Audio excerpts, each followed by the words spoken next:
వేదికను అలంకరించినటువంటి మీ అందరి ప్రియతమ నాయకులు, సౌమ్యులు, నిరాడంబరులు, నిజాయితీ పరులైనటువంటి తెనాలి శ్రవణ్ కుమార్ గారికి,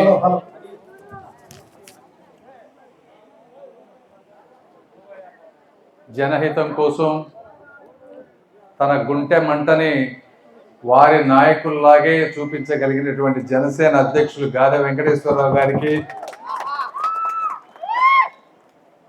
బీజేపీ నియోజకవర్గ ఇన్ఛార్జ్ బ్రహ్మయ్య గారికి.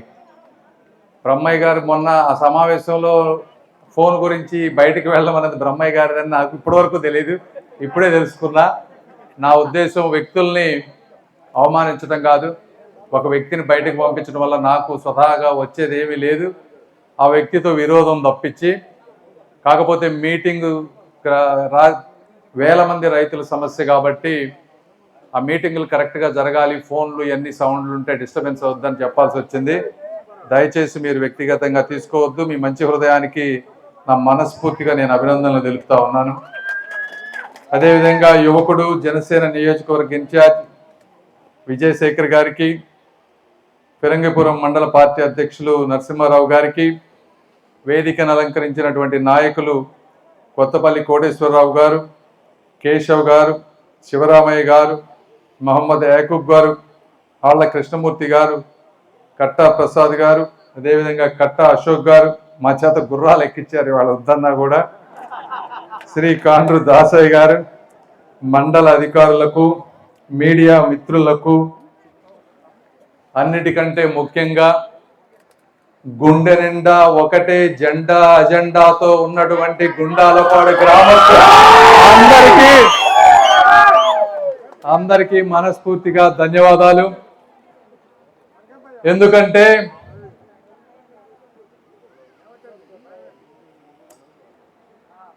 లైను మార్చితే లాభం వచ్చేటువంటి వ్యక్తులు అన్నటువంటి ఈ సమాజంలో 2019లో కూడా మీరు ఈ గ్రామంలో మెజారిటీ తీసుకొచ్చారంటే మీ అందరికీ సెల్యూట్ చేస్తా ఉన్నాను.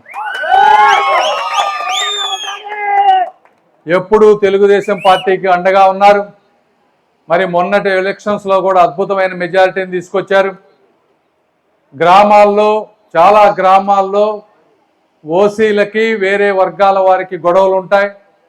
కానీ అలాంటివేవి మీరు పెట్టుకోకుండా కలిసిమలిసి ఓసీలు, మైనారిటీలు కలిసి ఈ విధంగా సహృద్భావంతో పనిచేస్తున్నారంటే మీ అందరికీ మరొకసారి సెల్యూట్. అదేవిధంగా వస్తూ ఉంటే మనం చూస్తూ ఉన్నాం, పాపం ఒకళ్ళిద్దరు గ్రామంలో రోడ్డు కావాలని అడుగుతూ ఉన్నారు. తప్పు లేదు, అడగొచ్చు. అయితే నేను ఒకటే చెప్తా ఉన్నా, ఈ గ్రామంలోనే కాదు, ఈ తాడికొండ నియోజకవర్గంలో ఏ మారుమూలకి వెళ్ళినా, ఏ ఎస్సీ ఎస్టీ మైనారిటీ బీసీ కాలనీకి వెళ్ళినా సిమెంట్ రోడ్లు ఈరోజు అద్భుతంగా దర్శనం ఇస్తున్నాయంటే అది ఆ రోజు ఉన్నటువంటి తెలుగుదేశం పార్టీ ప్రభుత్వం, మంత్రిగా నారా లోకేష్ గారు, ఎమ్మెల్యేగా ఉన్నటువంటి మీ తెనాలి శ్రవణ్ కుమార్ గారు అని చెప్పి మీ అందరికీ నేను తెలియజేసుకుంటా ఉన్నా. గత 5 సంవత్సరాల్లో మీరు ఎక్కడైనా ఒక రోడ్డు ఎక్కడన్నా వేసిన మాట మీరు ఎక్కడన్నా చూసారా? లేదు. మళ్ళీ మనం వచ్చిన తర్వాతే ఇప్పుడు వచ్చే ప్రాంతంలో మంచి రోడ్డు చూసాం. అదేవిధంగా కొత్త బిల్డింగులు కానీ ఇవన్నీ కూడా ఈరోజు కనపడతా ఉన్నాయి.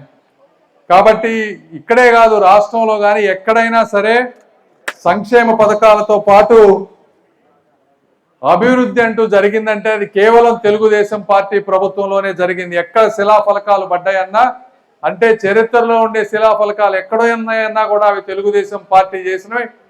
హైదరాబాద్లో పోతే హైటెక్ సిటీ అన్నా, ఎయిర్పోర్ట్ అన్నా, మెట్రో స్టేషన్ అన్నా ఇవన్నీ తెలుగుదేశం పార్టీలో జరిగినాయి. ఇక్కడ కూడా ఈ రోజున మీరు ఎవరైనా అమరావతి వెళ్ళి చూసారో లేదో కానీ మొట్టమొదటి బిల్డింగ్ సిఆర్డిఏ బిల్డింగ్ చూడండి, అద్భుతంగా అంతర్జాతీయ స్థాయి బిల్డింగ్ మీ కళ్ళ ముందు అమరావతిలో ఈరోజు మొట్టమొదటిగా మొదలైంది. మీరు అనుకోవచ్చు మీరు అమరావతి ప్రాంతానికి దూరంగా ఉన్నారని. ఒకప్పుడు హైదరాబాద్లో హైటెక్ సిటీ ఉన్న ప్రాంతంలో ల్యాండ్ 2 లక్షలు ఉండేది. ఈరోజు హైటెక్ సిటీ ఉన్న ప్రాంతంలో ల్యాండ్ 100 నుంచి 130 కోట్ల రూపాయలు విలువ చేస్తూ ఉంది. అయితే దానికి 50 కిలోమీటర్ల దూరంలో ఉన్న భూములు కూడా 20-30 కోట్ల రూపాయలు అయినాయి ఈ రోజున. కాబట్టి మీరు అమరావతి ల్యాండ్ పూలింగ్ లో లేకపోయినా ఆ ప్రాంతం కనుక విపరీతంగా అభివృద్ధి చెంది అక్కడ 30-40 కోట్ల రూపాయలు విలువ చేస్తే ఈ రోజు మీకున్నటువంటి 25 లక్షలు ఉండేటువంటి ప్రతి ఎకరం కూడా మీకు కూడా మీరు అమ్ముకోకుండా జాగ్రత్తగా ఓపికగా 10-15 ఏళ్ళు ఉంటే మీ భూములు కూడా బంగారం అవుతాయి, కోట్ల రూపాయలు అవుతాయని మీ అందరికి నేను తెలియజేసుకుంటా ఉన్నా. అదేవిధంగా అప్పటి వరకు ఆగలేకుండా ఉన్నవారికి సైతం ఈ రోజున సంక్షేమ పథకాలు మన రాష్ట్రంలో ఈ రోజున 4,000 రూపాయలు పెన్షన్ వస్తూ ఉంది ఒక్కొక్కరికి. వేరే ఏ రాష్ట్రంలో కూడా ఇంత పెన్షన్ లేదు. అత్యధికంగా వేరే రాష్ట్రంలో 2,200 రూపాయలు ఇచ్చేది పెన్షన్. కేవలం ఆంధ్రప్రదేశ్లో మాత్రమే 4,000 రూపాయలు, దివ్యాంగులకు 6,000 రూపాయలు, మంచం మీద పడిపోయి లెగవలేని వాళ్ళకి 15,000 రూపాయలు ఇస్తున్నటువంటి ఏకైక నాయకుడు చంద్రబాబు నాయుడు గారు. ఏకైక రాష్ట్రం ఆంధ్రప్రదేశ్ 35,000 కోట్ల రూపాయలు ఈరోజు పెన్షన్ ఖర్చు పెడతా ఉన్నారు. రైతులకు అన్నదాత సుఖీభవన్ ఈరోజు 20,000 రూపాయలు ఇచ్చే రాష్ట్రం కూడా ఎక్కడ దేశంలో ఏ రాష్ట్రంలో కూడా రైతులకి 20,000 రూపాయలు ఇచ్చేటువంటి పరిస్థితి లేదు. తల్లికి వందనం ప్రతి పిల్లవాడికి 15,000 రూపాయలు అంటే మీకు 13,000 వస్తున్నాయి. ఇది కూడా ఇచ్చే రాష్ట్రం ఎక్కడ దేశంలో లేదు. మీ అందరికీ తెలియజేస్తా ఉన్నాం. ఆరోగ్యశ్రీ, హాస్పిటల్కి వెళ్తే ఫ్రీ, ఫీ రియంబర్స్మెంట్, కాలేజీల్లో చదువుకోవాలంటే ఫ్రీ, గ్యాస్ సిలిండర్లు ఫ్రీ, ఆఖరికి బస్సు కూడా ఫ్రీగా ఇస్తా ఉన్నారు ఈ రోజున. మొత్తం రేషన్ ఫ్రీ. ఇంతకంటే సంక్షేమం ఇంకెక్కడన్నా మీకు దొరుకుతుందా? అలా అని చెప్పి జగన్మోహన్ రెడ్డి గారి లాగా ఇంట్లో కూర్చొని కేవలం బటన్ నొక్కితే ఓట్లు వేస్తారులే వీళ్ళు పిచ్చోళ్ళు, వీళ్ళకి డెవలప్మెంట్ లేదు అని అనుకోకుండా డెవలప్మెంట్ కూడా ఈ రోజున అమరావతి నుంచి వైజాగ్లో అక్కడ కంపెనీలు తీసుకొస్తా ఉన్నారు. రాయలసీమని సస్యశ్యామలం చేస్తా ఉన్నారు.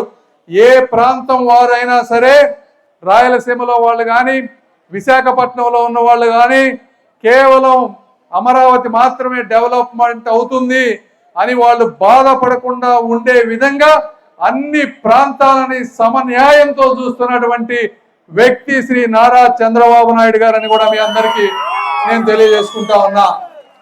ఎందుకంటే కొంతమంది అడుగుతా ఉన్నారు అమరావతిలో కంపెనీలు అన్నీ కావాలని. మీరు కూడా ఆలోచించాలి. ఈ గ్రామంలో కాదు, అనేక గ్రామాల్లో అన్ని రకాల మతాల వాళ్ళు, కులాల వాళ్ళు ఉన్నారు. చిన్నవారు ఉన్నారు, పెద్దవారు ఉన్నారు.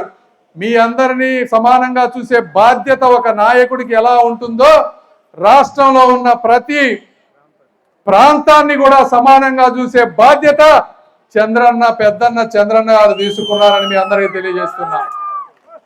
అదేవిధంగా ఈ ప్రాంతంలో ల్యాండ్ వాల్యూ చాలా ఎక్కువ. వాటర్ కావాలి, డేటా సెంటర్లు పెట్టాలంటే అండర్ సీ కేబుల్స్ కావాలి. ఇవన్నీ కేవలం వైజాగ్ ప్రాంతంలోనే ఉంటాయి కాబట్టి ఆ ప్రాంతాన్ని సెలెక్ట్ చేశారు చంద్రబాబు నాయుడు గారు, అదేవిధంగా నారా లోకేష్ గారు.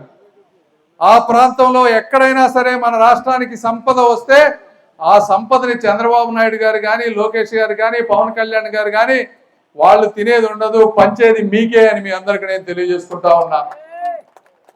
ఈ ప్రాంతానికి విద్యా సంస్థలు తీసుకొస్తాం, గవర్నమెంట్ సంస్థలన్నీ తీసుకొస్తాం, ఇంకా కొత్త కొత్తవన్నీ కూడా తీసుకొస్తాం. తప్పనిసరిగా ఈ ప్రాంతాన్ని కూడా డెవలప్ చేస్తాం. ఒకప్పుడు 10 లక్షలు 20 లక్షలు ఉండేది ఆ ప్రాంతంలో భూమి. ఈరోజు దాదాపు 4 నుంచి 5 కోట్ల రూపాయలు ఒక్కొక్క ఎకరం అయిపోయింది. రైతులు 20-30 లక్షల రూపాయల భూమి ఎకరం ఇస్తే గవర్నమెంట్ ఒక్కొక్క ఎకరానికి 2 కోట్ల రూపాయలు ఖర్చు పెట్టి ప్రపంచ స్థాయి రోడ్లు, డ్రైనేజీలు, లైట్లు ఇవన్నీ ఈరోజు వేస్తూ ఉంది. కాబట్టి అంటే దాదాపు 50,000 కోట్ల రూపాయల ఖర్చు అమరావతి ప్రాంతంలో పెట్టబోతా ఉన్నాం. కాబట్టి మీరు కూడా అర్థం చేసుకోవాలి, ఈ ప్రాంతానికి అంత డబ్బుతోటి అదేవిధంగా అన్ని గ్రామాల్లో అద్భుతంగా రోడ్లు కానీ అన్ని కూడా చేయించబోతా ఉన్నాం తుళ్ళూరు ప్రాంతంలో 29 గ్రామాల్లో. కాబట్టి ఈ ప్రాంతానికి ఎన్నో జన్మల పుణ్యం చేసుకుంటే తప్పించి దేశంలో ఒక ప్రాంతంలో 50,000 కోట్ల రూపాయల డెవలప్మెంట్ 3-4 సంవత్సరాల్లో జరిగే పరిస్థితి లేదు. అది మీ అందరి అదృష్టం అని కూడా నేను మళ్ళీ మళ్ళీ చెప్తా ఉన్నాను. కాబట్టి మీరందరూ పవన్ కళ్యాణ్ గారు చెప్తా ఉన్నారు మనకి ప్రతి ఒక్కసారి వారిని కూడా ఎంతో మంది ఎన్నో విధాలుగా అవమానిస్తున్నా కూడా రాష్ట్ర భవిష్యత్తు కోసం 15 సంవత్సరాలు ఈ కూటమి కలిసి ఉండాలని ఒక మంచి హృదయంతో నిస్వార్థంగా ఈరోజు కూటమి ప్రభుత్వానికి అండగా నిలుస్తున్నారు. వారికి నేను మనస్ఫూర్తిగా ధన్యవాదాలు తెలుపుతా ఉన్నాను. అదేవిధంగా ఈ ప్రాంతానికి వస్తే ఇక్కడ పోస్టల్ ఆఫీస్ ఉంది, పోస్టల్ డిపార్ట్మెంట్ కూడా నా కిందే ఉంది. ఈ పోస్టల్ డిపార్ట్మెంట్లో చాలా మంచి సేవింగ్ స్కీమ్స్ ఉన్నాయి. చిన్న పిల్లలకి, ఆడపిల్లలకి 8% ఇంట్రెస్ట్ ఇచ్చేటువంటి స్కీమ్స్ ఉన్నాయి.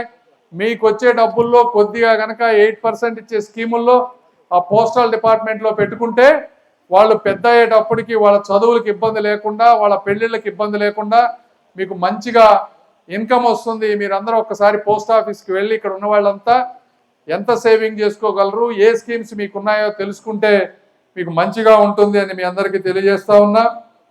అదేవిధంగా డ్వాక్రా మహిళలు ఇక్కడ ఎంతోమంది ఉన్నారు. డ్వాక్రా మహిళలు ఇక్కడ స్టేట్ గవర్నమెంట్ మంచి డిపార్ట్మెంట్ ఉంది, సెంట్రల్లో నా కింద ఉంది. ఈ ప్రాంతానికి మీ సమస్యలు ఏమన్నా ఉంటే ఇక్కడ త్వరలో మనం గుంటూరులో జనవరి 2, 3 తారీఖుల్లో సరస్ మేళా అంటే అంతర్జాతీయ డ్వాక్రా మహిళలందరినీ ఇక్కడ తీసుకొచ్చి వాళ్ళ ఉత్పత్తులు ఈ ప్రాంతంలో ఉండే వాళ్ళందరికీ తెలిసే విధంగా చేస్తే వాళ్ళకి ఆదాయం పెరుగుతుంది. ఇక్కడ ఉన్నటువంటి డ్వాక్రా మహిళలకు కూడా కొత్తగా ఏమి చేయొచ్చు అనేటువంటి ఆలోచన మీకు కూడా వస్తుంది. వాళ్ళు వెళ్ళిపోయిన తర్వాత దాన్ని కూడా మీరు సద్వినియోగం చేసుకొని ఆ సరస్ మేళాలో మీరు అందరూ పార్టిసిపేట్ చేయండి.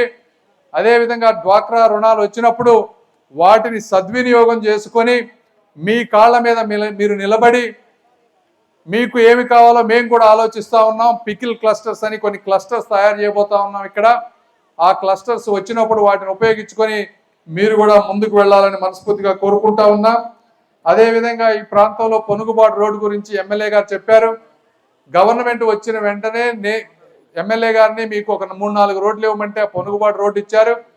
అయితే దురదృష్టవశాత్తు ఏమైందంటే ఇక్కడ అధికారులు కొంత ఆలస్యం చేయటం వల్ల ఈ డిపిఆర్లు ఇవన్నీ చేసి అక్కడ పంపించడానికి ఏప్రిల్ అయింది. ఆ స్కీమ్ ఏమో మార్చి 31కి ఎండ్ అయింది. అయితే ఆ స్కీమ్ని మళ్ళీ 2027 మనం ఈ పనులన్నీ అయ్యే వరకు పొడిగించమని ప్రధానమంత్రి మోదీ గారికి రిక్వెస్ట్ చేశాం. వారు చేస్తామన్నారు. అయితే ఈ క్యాబినెట్ నోటు గవర్నమెంట్ ప్రొసీజర్ల వల్ల లేట్ అయింది. అయితే అదే రోడ్డుని ఈ రోజున పవన్ కళ్యాణ్ గారు కానీ వీళ్ళందరూ అప్రూవ్ చేశారు. అంటే మీకు 2 శాంక్షన్లు వచ్చినాయి ఈ రోడ్డుకి.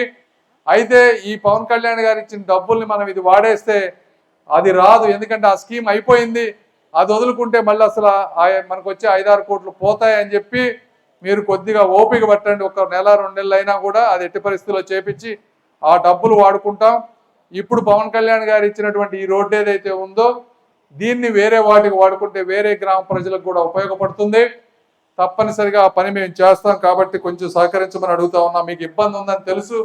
పొనుగుబాటు రోడ్డు చాలా ఘోరంగా ఉంది. ఇదే కాదు, చాలా ప్రాంతాల్లో కొన్ని రోడ్లు ఇబ్బందికరంగా ఉన్నాయి.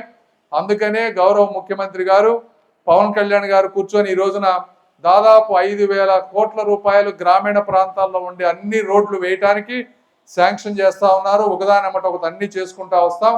గత 5 సంవత్సరాల్లో చూస్తే మీకు ఒక్క రోడ్డు కూడా వేసినటువంటి పరిస్థితి లేదు. ఈరోజు సంక్షేమ పథకాల భారం ఉన్నా కూడా అభివృద్ధిని ఎక్కడ ఆపకుండా అన్ని చేసుకుంటా వస్తున్నాం. కాబట్టి మీరందరూ ఆశీర్వదించాలని మనస్ఫూర్తిగా కోరుకుంటూ, ఇందాకే ఒకసారి చెప్పాను నేను, శ్రావణ్ కుమార్ గారికి కానీ, మాకు కానీ, చంద్రబాబు నాయుడు గారికి కానీ, మోదీ గారికి కానీ, పవన్ కళ్యాణ్ గారికి కానీ, మీరు 5గురిని ఒకసారి మీరు చూస్తే ఎవరు ఒంటి మీద 1 గ్రాము బంగారం ఉండదు. తినేది తక్కువ, పని చేసేది ఎక్కువ, సుఖాలకు ఇష్టపడని వ్యక్తులు, సాధారణంగా ఉంటారు, సామాన్యులతో కలిసి ఉంటారు. వీళ్ళందరూ కోరుకునేది అభిమానం. మీరిచ్చే ఓట్ అభిమానమే ఈ 5గురు నాయకులకి ఆక్సిజన్ అని చెప్పి మీరు తెలియజేసుకుంటూ సుదీర్ఘంగా మీరు ఈ విధమైనటువంటి మెజారిటీ తీసుకురండి. మేము ఎంతవరకు ఎక్కడెక్కడ ఉన్నాయో డబ్బులు వెతికి అవన్నీ తీసుకొచ్చి సాధ్యమైనంత వరకు అన్ని ప్రాంతాలని సమన్యాయంతో ముందుకు తీసుకువెళ్తామని తెలియజేసుకుంటూ మరొక్కసారి అపూర్వ స్వాగతం పలికినటువంటి మీ అందరికీ, మాకు భోజనాలు తయారు చేసినటువంటి మీ అందరికీ మనస్ఫూర్తిగా ధన్యవాదాలు తెలుపుకుంటూ సెలవు తీసుకుంటా ఉన్నాను. Thank you. జై హింద్.